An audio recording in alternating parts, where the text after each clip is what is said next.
All right, so we are back. What is going on, everybody? Welcome back to another episode of Bring the Juice. Your guys, Cody and Derek, back for another one, guys. And in today's episode, we are going to talk about 8 Indianapolis Colts who we believe have the most to prove. So, Derek, we did this last year around this time. It's always a fun one to talk about because there's always some players in some capacity who are needing to prove something going into this season. Now, for those of you who listened last year, you'll notice there's a few players that are still on this list. There's a few new players as well. So it'll be interesting to see kind of how they converge and who are some new guys that need to prove some things as well. But I think the first guy, Derek, we got to talk about is the most obvious guy for this list, probably the guy who didn't play a whole lot last year, but is going to be the franchise guy moving forward. Hopefully, it's got to prove that by staying healthy, of course. That's Anthony Richardson, the Indianapolis Colts quarterback. I mean, talk to me, man, about AR, what he's got to prove here, and why it's so important for him to prove himself this year. Yeah, the health is just one aspect of the equation when it comes to Anthony Richardson and what he has to prove. The health is probably the most important thing because without that, obviously, he doesn't get a chance to really show improvement. But one of the things that we also want to talk about with him is, again, what is the potential of an Anthony Richardson that's actually healthy? If Anthony Richardson remains healthy, what exactly can he do? How good can he be? How much can he lead this Indianapolis Colts team that was already a good team last year, that was a fringe playoff team? And how much better can the Colts be with Anthony Richardson at the helm? And that's one of the big things of this. And of course, when you talk about positions that need to show the most to have the most to prove, the quarterback is always going to be number one at the top of the list. They're the leaders. They run things. They are what drives the team. And if they don't prove it, then there's nothing that you can really say about your team. There's a reason why very few teams below with average quarterbacks or lower ever make it to anything big in the NFL, because ultimately you have to be one of the better quarterbacks in the league if you want to have any sustained success in the NFL. And how close is he to actually being where I think he can be? That's what this year is going to show us. Yeah, and you're right. It is a quarterback-driven league like that at the end of the day. And unfortunately, we've seen that with the Colts where their quarterbacks have not even been anywhere near competent for a majority of the seasons. And, regardless of if they have the leading rusher in the NFL, they still aren't a playoff team without competent quarterback play. I mean, it's so essential to today's NFL. And you're right. When it comes to Anthony Richardson, Derek, I've been amazed at how many people, I have no issue with being confident in your quarterback. But I've honestly been amazed at how many people are like willing to crown Anthony Richardson as like an MVP candidate this year, because I'm like, again, the ability's there, right? I'm not saying that's not like a thing that could be possible, but I'm saying like this guy needs to play a full 17 games and then we need to go from there.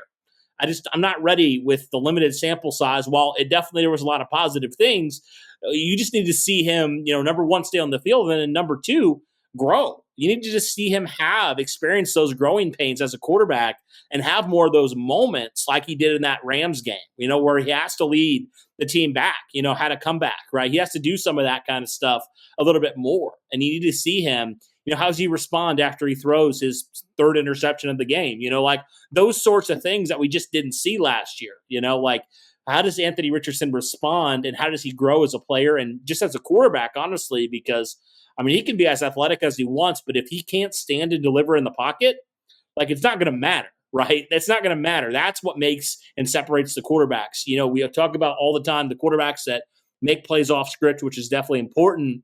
But how about the quarterbacks that can slice and dice the defense when they need to? Can clutch up and lead game-winning drives. Those things are so critical to today's NFL to winning. Is just having that ability to take control and be the best player on the field. Right, AR has the capability to do that, but again, we just got to see him actually do that on the field consistently, and it starts with being on the field. Yep. Absolutely. It's going to definitely be very interesting for Anthony Richardson. I mean, again, how much has he learned over the offseason with Shane Steichen is going to definitely become a much better indicator of where he could potentially go, because a lot of people at the beginning of last year, Cody, had in mind unfortunately what this season and this off season had to do for Anthony Richardson, which was a lot of people wanted him on the bench. A lot of people wanted him on the bench, just learning behind whichever quarterback it was going to be, learning from Shane Steichen, and then this next year coming in and doing all of these things. So who knows, I mean, we said it from last year that his teammates were very impressed by how book smart this guy is and how dedicated he is to the film room. Well, I mean, you had a whole season to do that because, and in spite of the surgeries and everything else, you were in that locker room the whole time last season, watching the same film that those guys were and learning just mental reps. Basically, you got all these mental reps. You have this off season now where you've been throwing since March. You've been able to handle these things, and everything's been good, smooth sailing. Now, how much of that plays into this year, and how much smarter has Anthony Richardson got to where his game translates into that? Yep, 100%. That'll be very intriguing if he's on the field. How has he grown even from his rookie season? No doubt about that. All right, let's move on to a guy that Anthony Richardson, if he's on the field, will be throwing a lot to this year, and that is a guy that was very, very involved in the Colts offense last year, former second-round pick Alec Pierce. Now, Derek, I think just with the addition of Adonai Mitchell and kind of the not jump that people were expecting maybe from Alec Pierce last year, again, not all his fault, but I mean, it is kind of an interesting situation where it's like this guy had the most snaps of any wide receiver last year on the team, and now all of a sudden he might be playing some special teams. Like you've seen him practicing some special teams.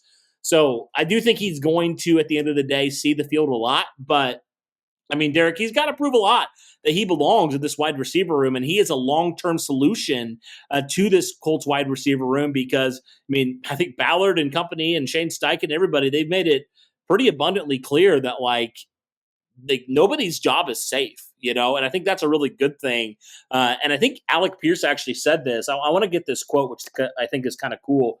But talking about with the addition of Adonai Mitchell, this is what Alec Pierce had to say about that number 3/number 2 wide receiver spot. He said, "High tides raise all ships," which I think is definitely very good for everybody involved. It's like that old classic cliche, iron sharpens iron. But that competition, it's only going to make Alec Pierce and Adonai Mitchell better as a result, right? And Alec Pierce even said, he said, "I think I have more in my game," right? He said, "I'm out to prove that I'm more than just a one-trick pony," right? That's what Alec Pierce actually just said. He said on July 2nd. So, I mean, he's a guy that's very motivated to come in this year and prove that he's not just that, deep ball threat. He can do a little bit more to his game. And so I'm intrigued to see that. But definitely Alec Pierce is feeling that chip on his shoulder a little bit this offseason and it's going into 2024, which is definitely a good thing for him. He's not comfortable, which I think is good. And that's when you see players like Alec Pierce, players that need to step it up, start to do that, right? Because Pierce definitely is a guy that strikes me. I don't know how he strikes you, Derek, but he strikes me as a kid that's a hard worker and he wants to put in the work and he's not going to complain. He's going to go out there and he's going to do his job. And so I think that's just good for everybody that Alec Pierce is just motivated. I totally agree with you, no doubt. Obviously, with the Indianapolis Colts making the move to select Adonai Mitchell in the second round, that goes to show you that although they may say they have all the faith in the world in Alec Pierce, clearly they do not fully trust that he potentially could be that true number 2 wide receiver that the Indianapolis Colts are looking for. I know that every team is always looking to improve their stock in the weapons that they have because weapons are becoming a hot commodity in the NFL. Wherever you can get them, wherever you can find them, you always want to have the best new thing. And Alec Pierce is, so far, his game has translated to one thing, and that is being able to catch the big pass down the field and get those chunk plays. That's really all we have seen of Alec Pierce so far. And I love to hear that, he is becoming more confident in his game. I really do think that he can become more than what he has shown so far throughout his career. I think that he gets better every offseason. And, this is only going to be his third season going into this year. So this is still a very young kid. This is still a kid figuring it out. So I'm not worried too much about Alec Pierce. I think you and I are both higher on Alec Pierce than, I'd say, a good chunk of the Colts fan base. A lot of the Colts fan base does not like Alec Pierce and thinks that it's just best just to sit him and let Adonai Mitchell take all the snaps, even though Adonai Mitchell is coming in as a rookie and the other guy has had 2 years in the league and actually been there and done that. So I do think that there is a good opportunity for Alec Pierce this year with having Anthony Richardson back. But you're right. When it comes to most to prove, Alec Pierce is the top weapon, at least from the wide receiver perspective, players that need to prove that they belong and that they deserve the snaps because, we keep talking about it. You brought Michael Pittman back. He's your clear number one. Josh Downs set the franchise record for rookie catches in a season. And then you bring this new weapon in Adonai Mitchell in, who's got everything possible that you could ever want in a wide receiver if he remains on the right track. So and on top of it, this next year, Cody, you're bringing Jelani Woods back into the mix, who we're going to talk about here in a second. And he's going to take some snaps away from you. So there's a lot of missed opportunities here. So Alec Pierce needs to be able to take advantage of the opportunities that he does get and help to add something to this offense next year to prove that he belongs in this system and he can thrive in this system. Absolutely. We'll be looking forward to seeing what Alec Pierce can do this next year. But another guy you just mentioned, let's just talk about him right now, Jelani Woods. I mean, a guy that just unfortunately did not see the field his second season due to some just unforeseen circumstances with the hamstrings and lingering and just all this stuff that just was out of his control, which was definitely a big bummer.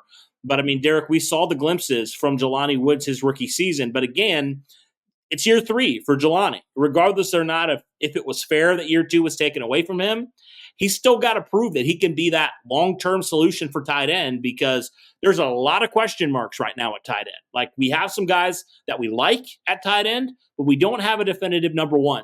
And Jelani Woods, I think out of all the tight ends, probably has the best opportunity to become that number one with his skill set, with his pure size and athleticism.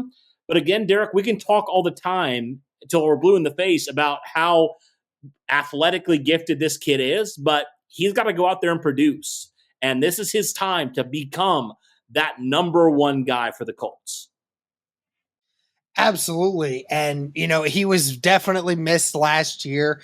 We've talked a lot over the last few weeks about the impact that Jelani Woods had in a season where the Indianapolis Colts in 2022 were one of the worst offenses in the entire NFL. And he was one of the few bright spots on that offense. So you lost that weapon in 2023 because of those hamstrings that just never quite got better throughout the season. And now he's switched it up a little bit. He's been doing physical therapy. He's been back in the workout room, and he's been able to actually pinpoint what was wrong and now being able to fix them and now being able to get back to doing what made him great in 2022. So you certainly hope that this is a weapon. We talked about it a lot, like how Jelani Woods can thrive with Shane Steichen as a play caller and a play designer. It will be very, very interesting to see. But as far as him proving it, I mean, just like any other player here, Cody, that had a lot of injuries last year. He's definitely one of them because this tight end room, the Colts just keep adding to it. They're always looking to get these new tight ends in here. I mean, again, Moali Cox, he's always going to get his snaps. Kylan Granson will get a few snaps. The Colts are high on Will Mallory. Drew Ogletree had himself some really good games last year while you weren't able to play. I mean, there is a lot of opportunity in that tight end room. And if Jelani isn't careful and doesn't stay on the field, then yes, that ultimately can be his demise. So he's got a lot to prove with just being able to stay out there. And, can you capitalize? Same thing I was saying with Alec Pierce. Can you capitalize on what we have seen? And can you add more to that going forward? And if he can do that, then he's going to be just fine. All right, let's continue on with the offense. The last offensive guy that we are going to talk about here, and that is right guard Will Fries, who, Derek, I don't think this is a scenario where Will Fries is looking to have his job potentially taken this year, although you never know. But I think this is a guy that long-term, he wants to prove that he can be a long-term starter on this team. I mean, similar to what the Colts did at wide receiver, they addressed offensive line heavily in this draft. And they took not one, but two guys that could potentially play in the interior at guard in obviously Matt Gonzalez. And then later on when they went Tanner Bordolini in round 4, I believe it was round 4. I think it was. Yeah.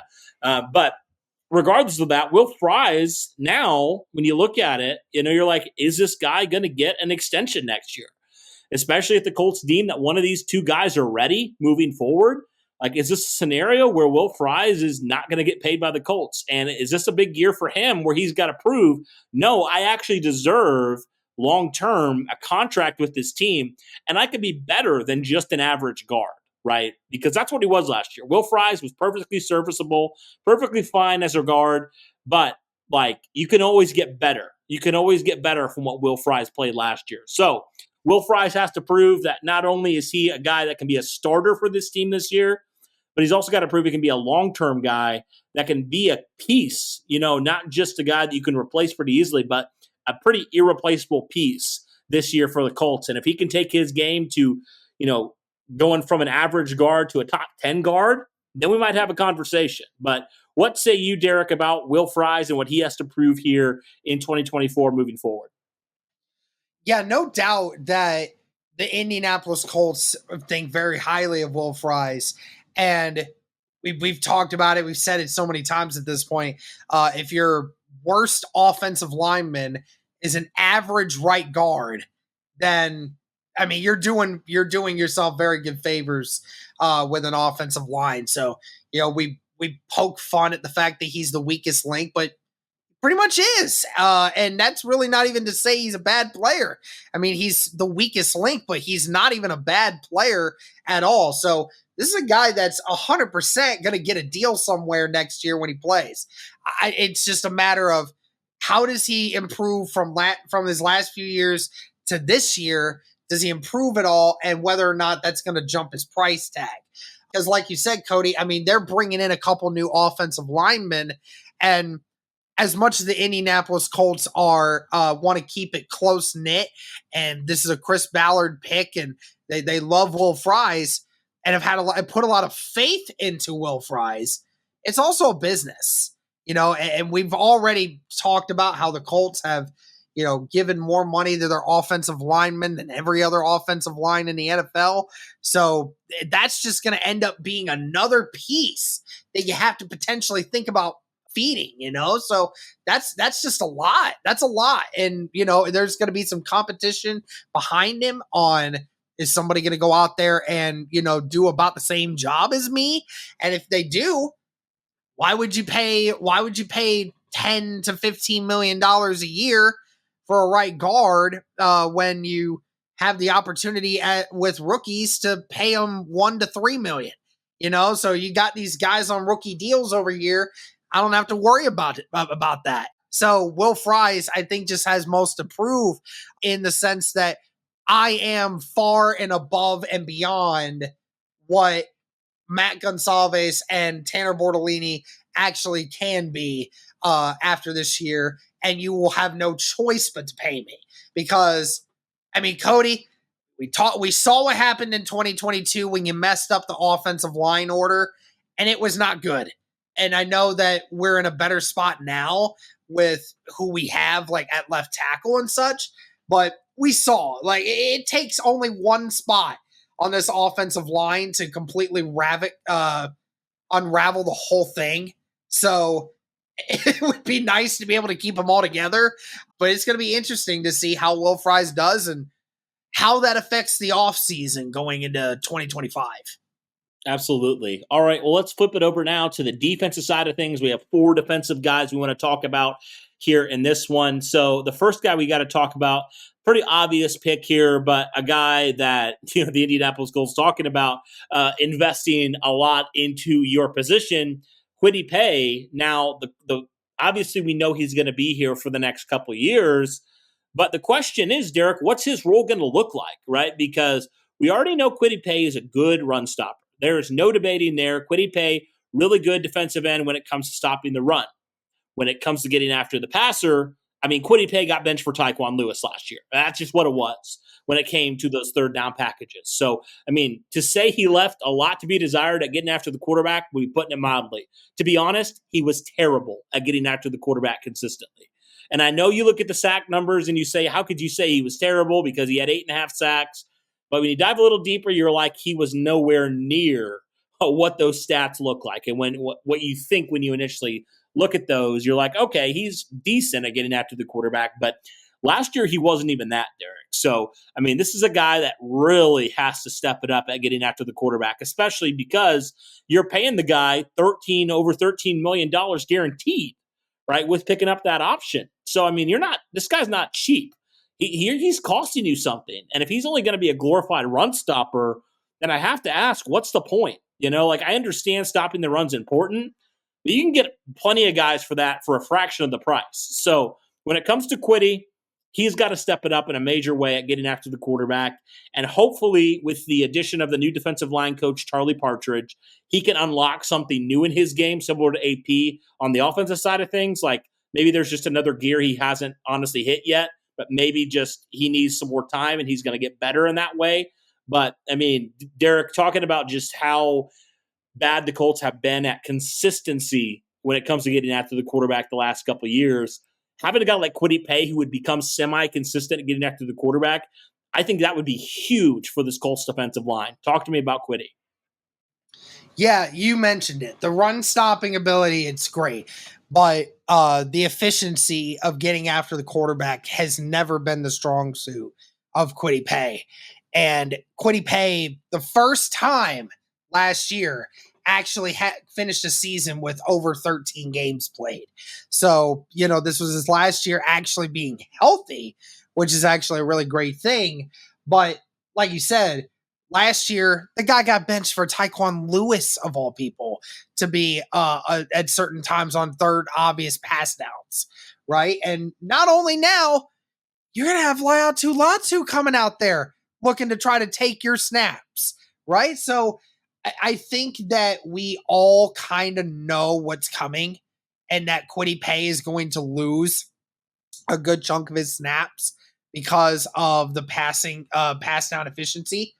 But does Kwity Paye have enough in him to become more efficient at getting after the passer? Because like you said, he's not going anywhere until the end of the 2025 season, unless the Colts decide to trade him for some reason. But yeah, this is definitely starting to be do or die time for Kwity Paye.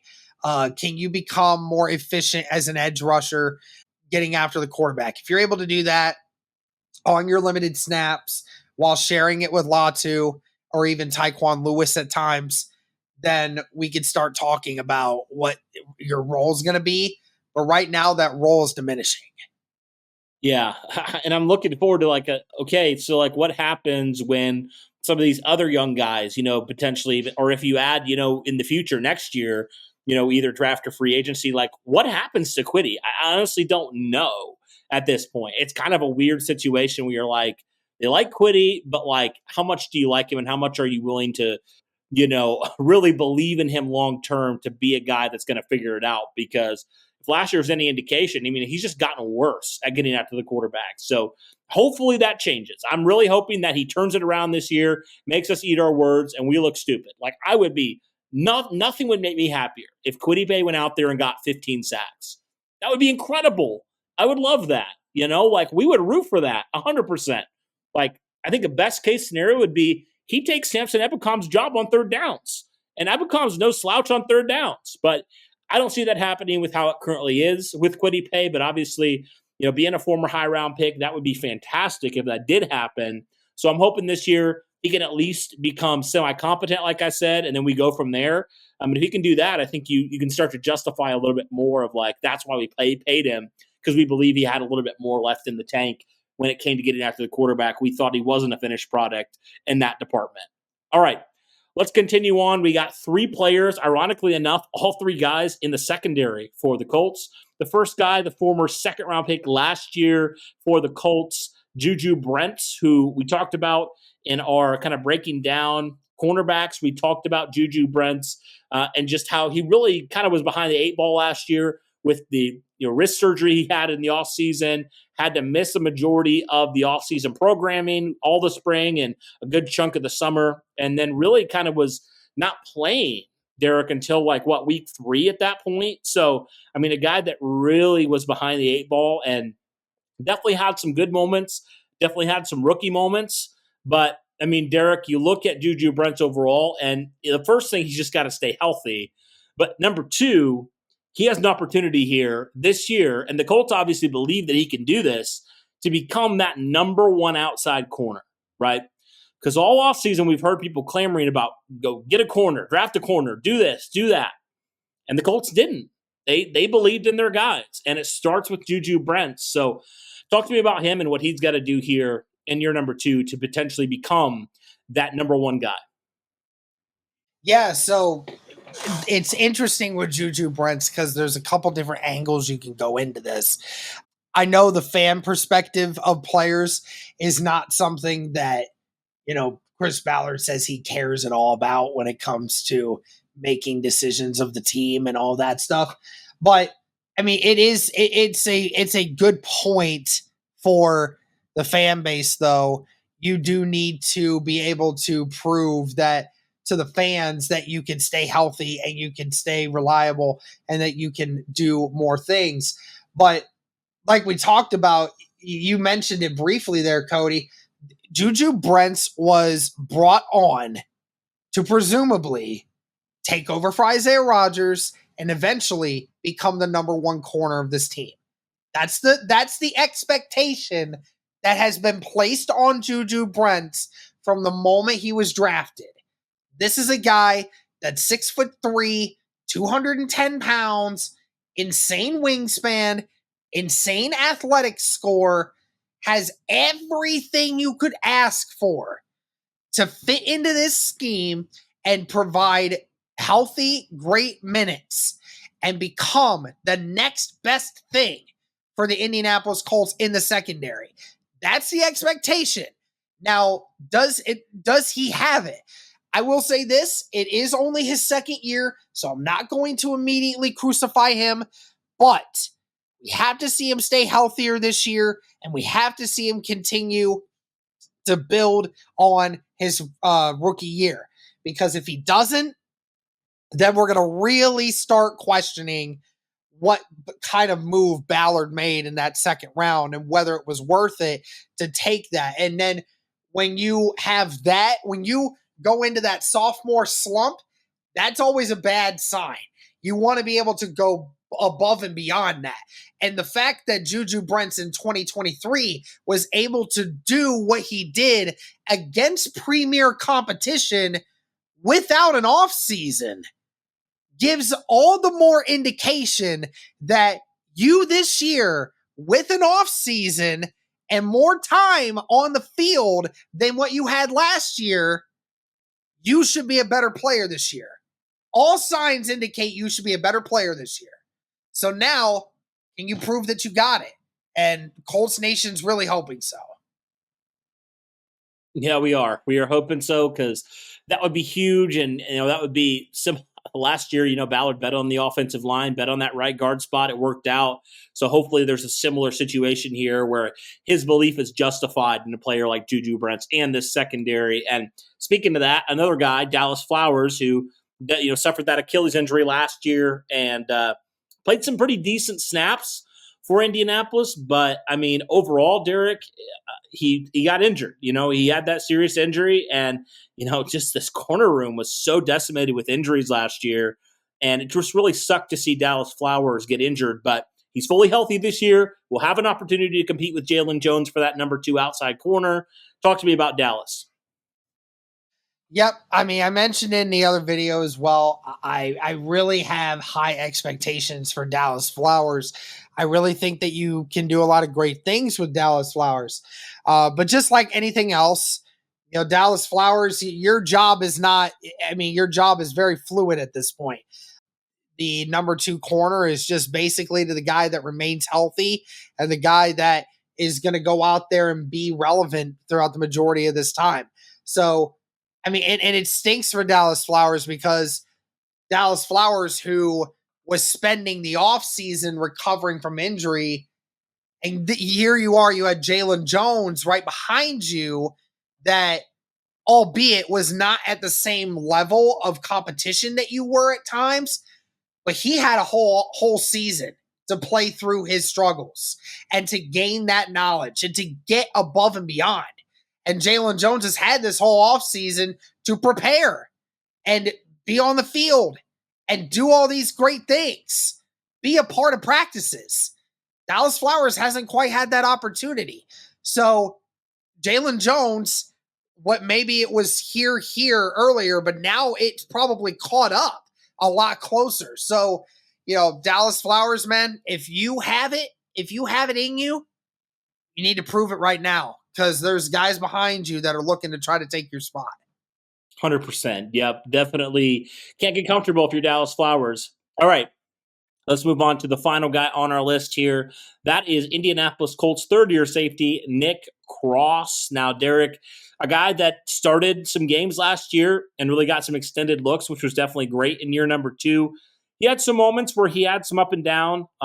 Definitely had some moments where he showed that he could be a potential, guy that could be a long-term solution at safety. But similar to the other guys in the DB room, he had some young moments as well. He wasn't perfect. He got some times where he got beat and showed his youth and inexperience. But, hey, similar to what the Colts did at corner, they did not address safety in any major way. And really, when you look at it, I mean, if the spring is any indication, Nick Cross is your starter at free safety right now. And he's got to prove that he can be the long-term piece, because if he's not, you're probably going into the next offseason saying that is the number 1 priority for this team, honestly. So what do you think, Derek, looking at Nick Cross, and what do you think he needs to do and prove here in year number 3 as that presumed starter at free safety? It's unfortunate. We talked about the Daniel Scott injury. I don't even remember when it happened at this point, but I think it was at least a month now. We were talking about ahead of time, that Daniel Scott looked like he could be a dark horse to take the spot away from Nick Cross. Well, I mean, now he's done for the season once again. So Nick Cross, I mean, listen, dude, you got drafted in 2022. Obviously, you were a very young player with a lot of high upside.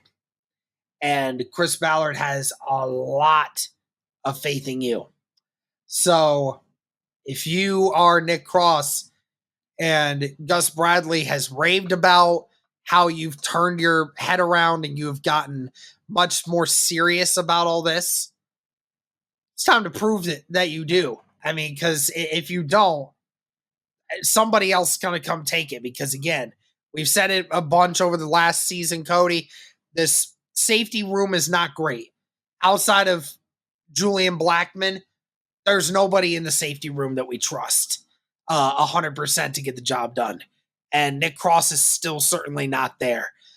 We think Nick Cross has the best likelihood to do that, but will he actually be able to do it this next season? That's up for debate. All right. Well, that'll do it, guys. Let us know your thoughts here on the different players that we believe have the most to prove here for the Indianapolis Colts. What do you think about the 8 guys we chose? Are there anybody else that you would have added or maybe not had on this list? Let us know all those things in the comments down below. That'll do it for this one, guys. Thanks so much for tuning in. And as always, guys, go Colts.